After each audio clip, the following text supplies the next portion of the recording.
Alors, attention aux slides. Attention aux Oui, slides. Moi, oui, je suis très mal à l'aise avec les slides. Tu sais, oui, tu m'as dit. je suis pas très à l'aise.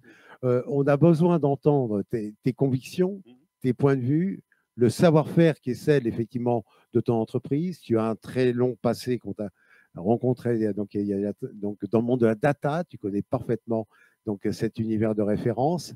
Ça me paraît un élément important. Tu as déployé depuis peu une nouvelle activité qui effectivement connaît déjà donc un bel essor depuis son lancement. Tu as 10 minutes pour nous convaincre de ta solution et donc attention aux slides. Tu gères et tu pilotes comme tu veux. Bien, bonjour à tous, merci pour l'invitation. Écoutez, c'est un très bon enchaînement puisque nous avions une vision précédemment de la collaboration avec une agence qui a parlé de l'alignement des valeurs. Et là, je vais parler un peu du même sujet, mais je vais l'étendre avec une vision pratique et voir comment mettre en place ces solutions d'employee advocacy, puisque c'est le terme encore aujourd'hui employé pour cette idée d'une collaboration avancée sur cette communication entre l'entreprise et les collaborateurs. Alors, je vais passer rapidement, tu as parlé de mon passé, on va aller vite sur cette partie-là, effectivement. On te connaît dans notre univers de référence, la data, c'est ton truc. Bien. Donc, quand on parle d'employé advocacy, de quoi parlons-nous? Effectivement, on parle d'une proportion à ce que les employés relaient de façon positive la communication de l'entreprise. Donc, c'est vraiment aujourd'hui quelque chose qui paraît évident et comme c'était présenté précédemment, ça n'est pas toujours fait et ça peut être justement un des marqueurs aussi. Si les collaborateurs relaient l'information, c'est donc que le produit est aligné et qu'à partir de là, il y aura une forte crédibilité. Comment on voit ça aujourd'hui se traduire pratiquement?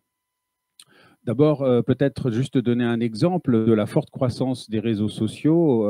Je vais parler plus particulièrement d'une approche ici B2B avec LinkedIn. On parlait des effets du Covid. On a vu un taux de remplissage, on pourrait dire, des fiches et de nouvelles fiches qui est vraiment important. Je passe sur des statistiques que tout le monde connaît.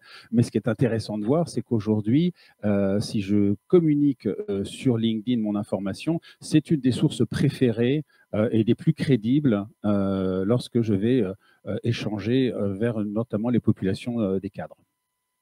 On a parlé aussi des algorithmes. C'est un enjeu vraiment essentiel de connaître les algorithmes. Aujourd'hui, une communication qui vient directement de la marque ou de l'entreprise est moins relayée aujourd'hui par les algorithmes qu'une communication de personne à personne. Donc c'est vraiment aussi un enjeu important à comprendre, c'est que toutes les communications ne se valent pas. Les communications entre personnes sont, semble-t-il, plus mises en avant sur un réseau comme LinkedIn. À partir de là, qu'est-ce qu'il va être intéressant de comprendre? Aujourd'hui, une entreprise, c'est par exemple plusieurs filiales avec une problématique de présence sur les réseaux sociaux, à savoir comment je dois organiser ma présence. Est-ce que je dois être présent sur LinkedIn avec des pages différenciées pour mes différentes sociétés, mon groupe? Comment à partir de là utiliser la présence et les fiches des collaborateurs? Je donne juste un exemple d'une société, une PME dans l'industrie. On est sur une des filiales, la société a 300, un peu moins de 200, un peu plus de 200 personnes pardon, abonnées sur sa page LinkedIn, mais si je fais le total de l'ensemble des salariés, j'arrive à plus de 1500 personnes. Ça veut dire quoi? Ça veut dire qu'aujourd'hui, il y a un fort potentiel de relais pour la communication, mais aussi on en parlait pour aujourd'hui, ce qui est une des problématiques, c'est trouver de nouveaux collaborateurs. Et souvent, mes collaborateurs actuels ont dans leur relation probablement des personnes qui ont le même niveau d'études, qui ont un profil pour devenir demain des collaborateurs de mon entreprise. Donc, comment créer cette synergie entre une entreprise qui souhaite non plus utiliser ce dont on parlait tout à l'heure, c'était une information verticale qui descend, mais cette capacité de partager cette information. Aujourd'hui, l'employé a tout intérêt à valoriser sa fiche LinkedIn et à montrer qu'il est actif sur les réseaux sociaux en relayant un contenu qui va ressembler à ce qu'il souhaite faire passer comme information. Comment ça va fonctionner et comment on va améliorer cet engagement? Ça va vraiment être quelque chose d'essentiel. Je vais aller un petit peu plus vite sur cette idée d'améliorer l'engagement et je vais directement passer sur des outils pratiques pour le faire. La première outil pratique, c'est de mettre en place un document qui va permettre aux collaborateurs de savoir comment travailler cette information sur les réseaux sociaux. On a vu récemment des soucis de collaborateurs qui publiaient des informations de recherche et développement qui étaient encore confidentielles.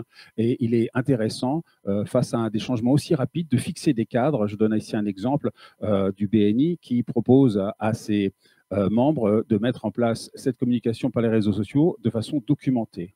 Ensuite de ça, pour mettre en place cet employé advocacy, il est essentiel que les collaborateurs puissent aussi produire du contenu, puisque eux-mêmes doivent être impliqués et pas seulement des relais. Donc, il doit y avoir des outils qui doivent leur permettre d'éditer ces contenus, quitte à ce que ces contenus soient modérés avant leur diffusion.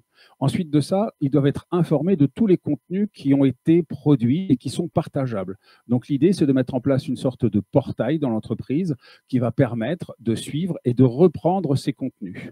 Parce qu'aujourd'hui, vous le savez tous, on va sur les réseaux sociaux, même si c'est 2,5 heures par jour, on ne voit pas forcément tous les contenus qui sont intéressants de relayer. Donc, c'est à mettre à disposition des employés de façon très pratique des fils qui vont permettre d'un simple clic de permettre d'être relayés sur les pages des collaborateurs. Voilà, je vais...